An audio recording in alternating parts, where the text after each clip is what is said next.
ونستغفره ونؤمن به ونتوكل عليه ونعوذ بالله من شرور أنفسنا ومن سيئات أعمالنا من يهده الله فلا مضل له ومن يضلله فلا هادي له ونشهد أن لا إله إلا الله وحده لا شريك له ونشهد أن سيدنا ومولانا محمدا عبده ورسوله أرسله بالحق بشيرا ونذيرا أما بعد فأعوذ بالله من الشيطان الرجيم بسم الله الرحمن الرحيم فاسألوا أهل الذكر إن كنتم لا تعلمون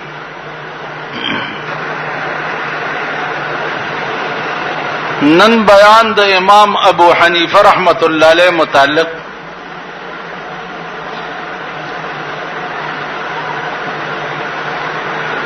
صرف دمره ده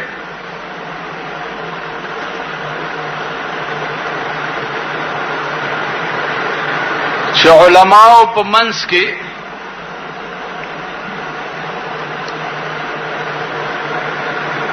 په دوو خبرو کې لږ اختلاف ده.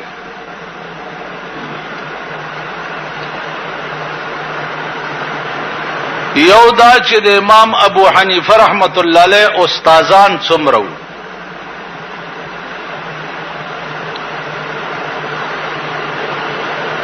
او دویمه دا چې امام ابو حنیفه رحمت الله علیه تابعی وو او کنا.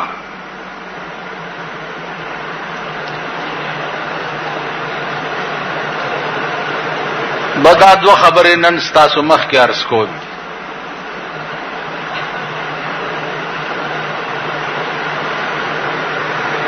عزیزانو علماء ټول پدې طرف باندې دي چې د امام ابو حنیفه رحمت الله علیه استادان چې دي هغه یو سل او دولسو.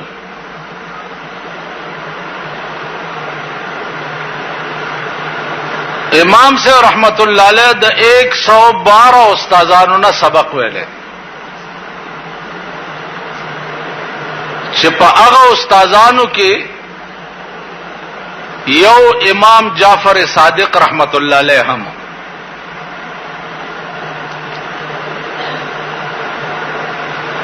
امام جعفر صادق رحمت الله علیه دا هغه امام دی چې کوم متعلق اس شیعہ لګیا دي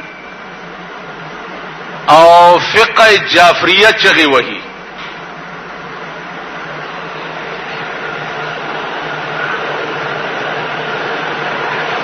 نو عزیزانو عرض داو چې مونږه د فقه حنفی چغي وਹੋ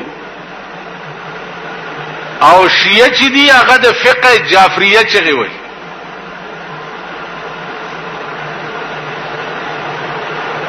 نو کپ فقه جعفریه او فقه حنفی کې اختلاف وی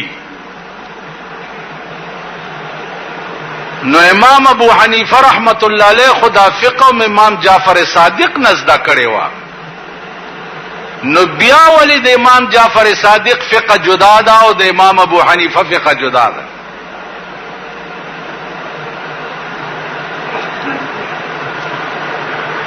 خبره دا نه ده.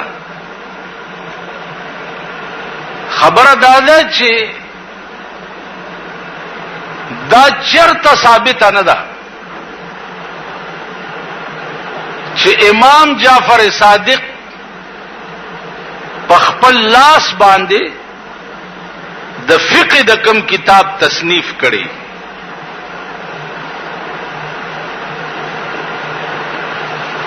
دا فقه جعفریه چې دا یو نیم سل کال رستو د امام جعفر صادق د وفات نا یو نیم سل کال رستو دا د شیعو مليانو تدوین کړي ده.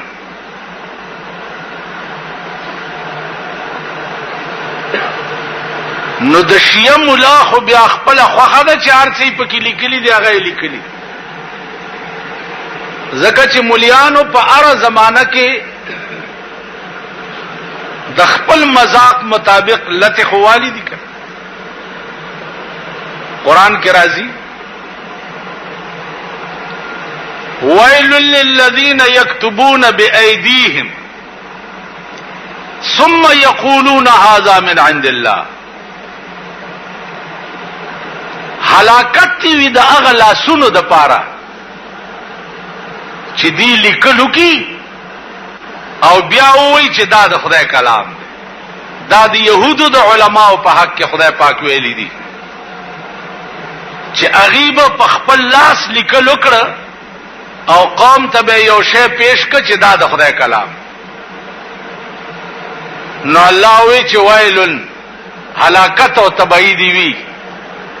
بعض مفسرین وایي چې ویل دا هغه کنده ده په جهنم کې چې ار ورځ جهنم هم او یا کرته د دې کندې نه امان غواړي نو عزیزانو عرض می داو چې امام جعفر صادق رحمت الله علیه چې د لاس د فقه تصنیف شتنه او دا ملک نه دی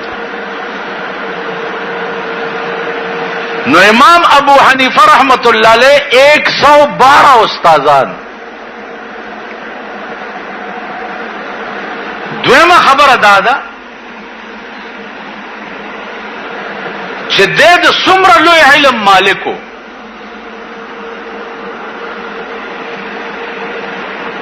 د دې اندازا علما لګولش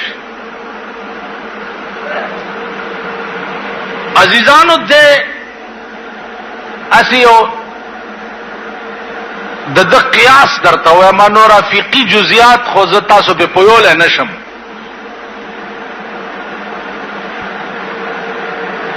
ابن ابي ليلى د بادشاہ قاضیو او یو کیس ورته راغی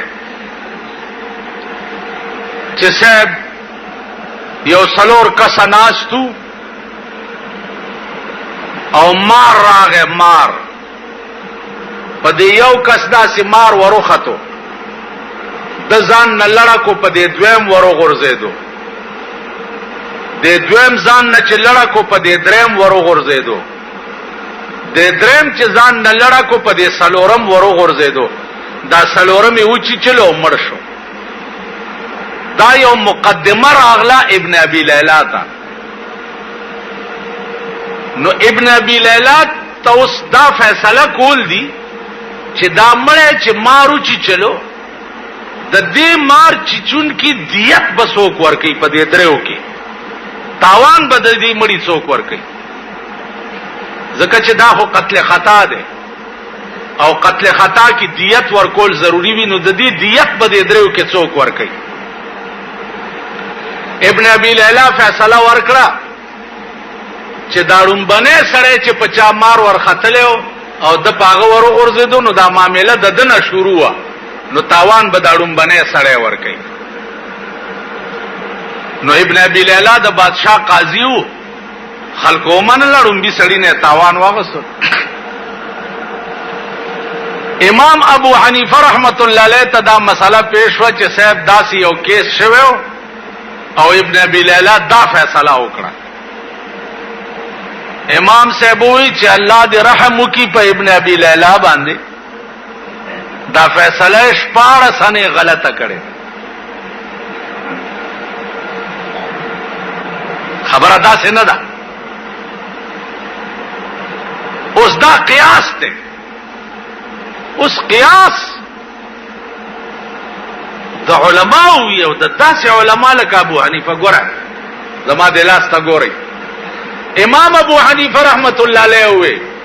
چې مار چراغ او په دیړمبي سړی وروخته او د ځان نه لړکو په دې دویم وروخته نو دا دویم یو چې چلو که بچ شو تاسو وای بچ شو امام صاحب وی چې دا دویم بچ شو نو دا ډومبنه سره اخلاص شو د چې پچا ور غرزولې وا بچ شو چې بچ شو نو د اخلاص شو د دویم چې ورو غرزولو په دې دریم باندې نو دا دریم بچ شو کوي چې چلو بچ شو نو دا دویم هم خلاص شو ٹھیک شو ځکه چې د دې په عمل خو یو بلونه چې چلی شو نو دا دوه خلاص شو خبره په دا او په د کې ده دې سړی چې په دې ورو غرزولو دا یو چې چلو اوس مجرم دا دریم دی مجرم درېمم اله ده چې اوس بدا کته شي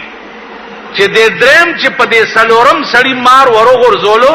نو دا سلورم پاغه ټکی وخوړو او کس سات پسې وخوړو نو امام صاحب وی چې کدی درېم سړی چې په سلورم مار ور غرزولې ده کپا ټکی خورلې خو تاوان په دې درېم ده او کس سات پسې خورلې نو دا درېم هم خلاص ته د دې سلورم خپل سستی و دبم ځان نټېله کړي وکړه ما په دې خبره پوښ دا قیاس د امام ابو حنیفه رحمت الله علیه ابن ابي ليلى ته چې خبره ورله چې امام صاحب خدا سے ہوئی ابن ابي ليلى بادشاہ ته رپورټ وکړو چې دا امام ابو حنیفه چې وینو زه فیصله نه کوم زه فیصله وکم او دی وی چې د پکې دا غلطی کړې ده د بادشاہ راغوښتو چې یا به زما قاضي کېږي او یا د جیل تاچو امام ابو حنیفه رحمت الله علیه ورته وی چې قاضي کېده خو خکار ده لوی منصب به زما لاس کې راشي خو ما د بادشاہ قاضي توپ تا د پیغمبر یو حدیث نه پریدي یو حدیث را پورن خطه ده ام نه پریدي چې زه قاضي شم نو بادشاہ ورته ویل چې کوم حدیث ته ویل رسول الله صلی الله علیه وسلم فرمایلی دي چې څوک د قوم مشر او د قوم قاضي شي ذبح بغیر سکین اغا لال کړي شي بغیر د چړې نه نو زه قضا ستا ځکه نه قبلوم چې د پیغمبر دا حدیث میں ستا قضا ته نه پریدي کم سړی چې د قوم مشر شي به تیغ حلال کړي شي به تیغ نو زه ځان به تیغ نه حلالوم زه د قوم قضا او مشري نه کوم وای غستو په جیل کې واچولو او په جیل کې ور سره داسې عملو کو چې هغه په جیل کې وفات شو نو عرض میں داو چې امام ابو حنیفه رحمت الله علیه تابعی صحابی چاته وای چې پیغمبر لیدلې تابعی چاته وای چې هغه صحابي لیدلې علما لیکي چې امام ابو حنیفه رحمت الله علیه 72 صحابه لیدلې 72 صحابه علما لیکي چې په دې کې دا شرط نشتا چې په نابالغ توپ کې نابالغ معصوم پیغمبر لیدلې نو اغم د صحابه رتبه ده او نابالغ معصوم صحابي ولیدو نو داغه هم د تابعی رتبه ده نو امام ابو حنیفه رحمت الله علیه 72 صحابه لیدلي لہذا امام ابو حنیفه تابعی ده په دې تابعی توپ کې فائدہ صدا فائدہ صدا فائدہ پیغمبر ویلې ده چې خیر القرون قرنی بهتره په زمانو کې زمانہ ده او د رسول الله صلی الله علیه وسلم نه زمانہ چرته وا یا چرته پیدا بشي پیغمبر وی خیر القرون قرنی ثم الذين يلونهم نو بهتره په زمانو کې زمانہ ده چې هغه د صحابه او دور دی ثم الذين يلونهم بیا هغه زمانہ بهتره ده چې کما زمانه ته نږدې ده نو د دې زمانه ته نږدې بیا د تابعین زمانہ ده نو امام ابو حنیفه رحمت الله علیه په دغه حدیث لاندې د پیغمبر په دغه ذات کې ده چې خیر القرون قرنی ثم الذين يلونهم. نو امام ابو حنیفه په هغه بهتره زمانہ کې دی چې هغه کې بیا یو امام بل نشتا، دا ټول د نبی ارستو. دا بتا صلا پیښور خار ناصر خان اسلامی کیسٹ ہاؤس بیرون کچہری گیٹ اشرف روڈ سرائے فقیر خان د ناصر خان سره سات ملاویږي او د دین علاوه د دینی تقاریر کې سټه به هم تاسو لا د دې دکان نه ترلاسه کېدې شي او خصوصا د علماء دیوبند عزیزانو امام شافعی رحمت الله علیه دویم امام دی.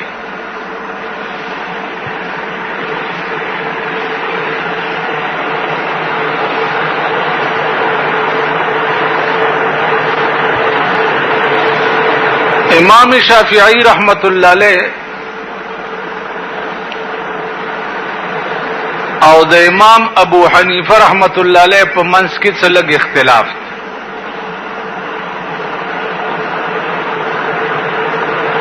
دریم امام دے امام مالک رحمت اللہ علیہ. سلورم امام دے امام احمد بن حنبل رحمت اللہ علیہ.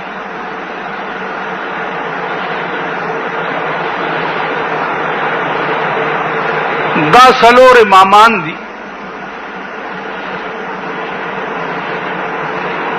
نمبر پر نمبر دی بیان ستاسو مخ تبرازی.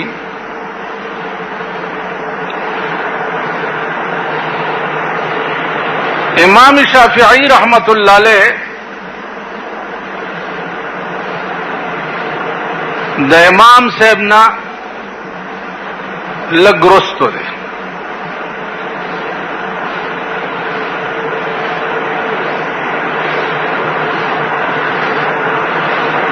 په اسلامی قوانینو کې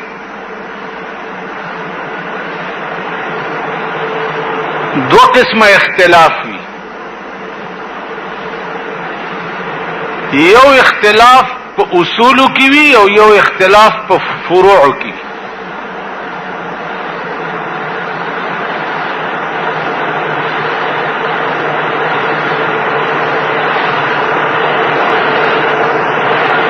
دائمہ مجتہدین په منځ کې اختلاف د اصول نشته. په اصول کې ټول ائمه مجتهدین چې دي دا متفق دي.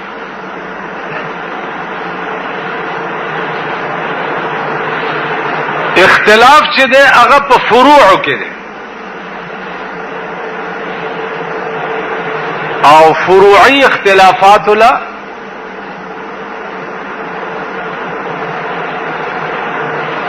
دومره زور ورکول چې مونږه په یو بل ته کافر وایو، دا په اسلام کې حرام او ناروا دي.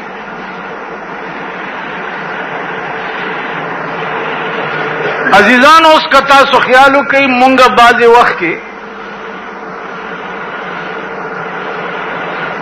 یو جماعت کې پیښ شو چې هلته خلقو په مانځه کې لاسونه دلته په سینه ایښي.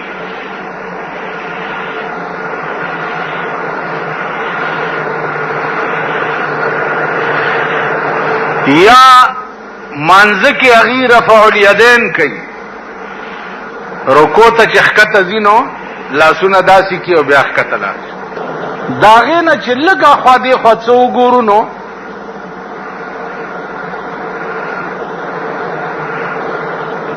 یکدم په فتوا ولګو چې دا خو هلکه کافر دي، بل شان مونځ کوي.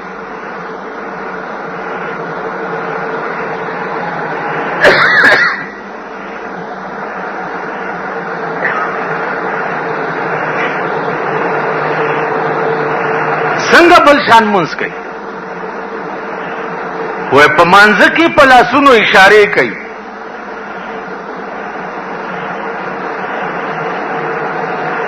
یا په مانځه کې ولدوالین نرستو آمین په زوره وای.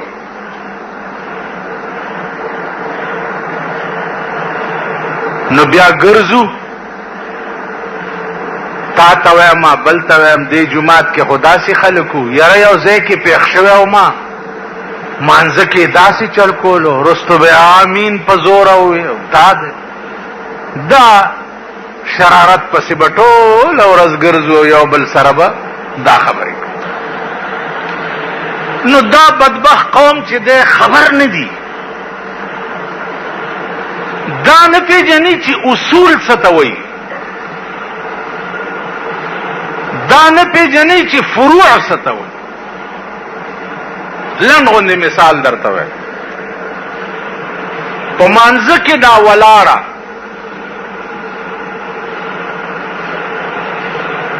دا د اصولو د صلات نه دی، دا د ارکانو د صلات نه دی. لاس دلته ایښول یا دلته ایښول یا زوړن نیول دا د فروع د صلات نه. که یو سړی په مانځه ودرېده او نیت یې وتړل او